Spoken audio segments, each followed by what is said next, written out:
ನಮಸ್ಕಾರ.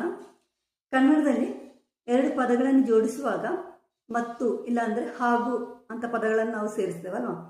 ಇಂಗ್ಲೀಷಲ್ಲಾದರೆ ಆ್ಯಂಡ್ ಅಂತೇಳಿ ಸೇರಿಸ್ತೇವೆ. ಹಾಗಾದರೆ ಮಲಯಾಳಂನಲ್ಲಿ ಹೇಗೆ ಹೇಳ್ಬೋದು?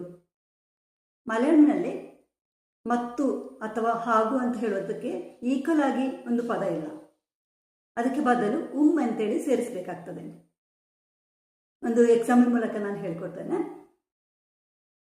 ನಾನು ಮತ್ತು ಅವನು.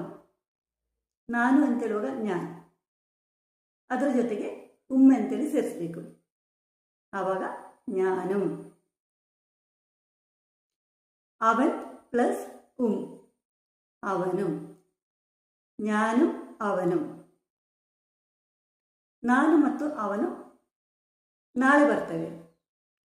ಜ್ಞಾನಂ ಅವನು ನಾಳೆ ವರಾಂ. ಇವತ್ತು ಮತ್ತೆ ನಾಳೆ. ಇವತ್ತು ಇನ್ನು,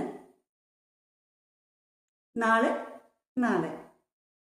ಅದರ ಜೊತೆಗೆ ಅಂತ ಸೇರಿಸುವಾಗ ಇನ್ನು ನಾಳೆಯು. ಇವತ್ತು ಮತ್ತೆ ನಾಳೆ ಕ್ಲಾಸ್ ಇದೆ. ഇന്നും നാളെയും ಕ್ಲಾಸ್ ഉണ്ട്. ರವಿ ಮತ್ತು ಸೀತಾ. ರವಿയും ಸೀತೆയും. ರವಿ ಮತ್ತು ಸೀತಾ ನಾಳೆ ಹೋಗ್ತಾರೆ. ರವಿയും ಸೀತೆയും ನಾಳೆ ಹೋಗುം. ಇನ್ನು ಬೇರೆ ಕೆಲವೊಂದು ಸೆಂಟೆನ್ಸ್ ನೋಡಿ. ನನಗೂ ಬೇಕು. ಅವಳಿಗೂ ಬೇಕು, ಅವನಿಗೂ ಬೇಕು. ಇವಾಗ ನಾನು ಹೇಳ್ತಾ ಇದ್ದೇನೆ, ನನಗೂ ಅದು ಬೇಕು. എനിക്കും അത് വേണം. എനിക്ക് പ്ലസ് എനിക്കും. എനിക്കും ಅದು വേണം. ಅವಳಿಗೂ ಗೊತ್ತು. ಆಲ್ರೆಡಿ ಉಳಿದೆಲ್ಲರಿಗೂ ಗೊತ್ತು, ಇವಾಗ ಅವಳಿಗೂ ಗೊತ್ತು.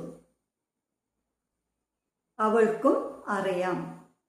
അവൾക്ക് പ്ലസ് അവൾക്കും അറിയാം. ಅವನಿಗೂ ಐಸ್ ಕ್ರೀಮ್ ಇಷ್ಟ. ಅವನಿಗೂ, അവനും ഐസ്ക്രീം ഇഷ്ടമാണ്. അവൻ പ്ലസ് അവനും.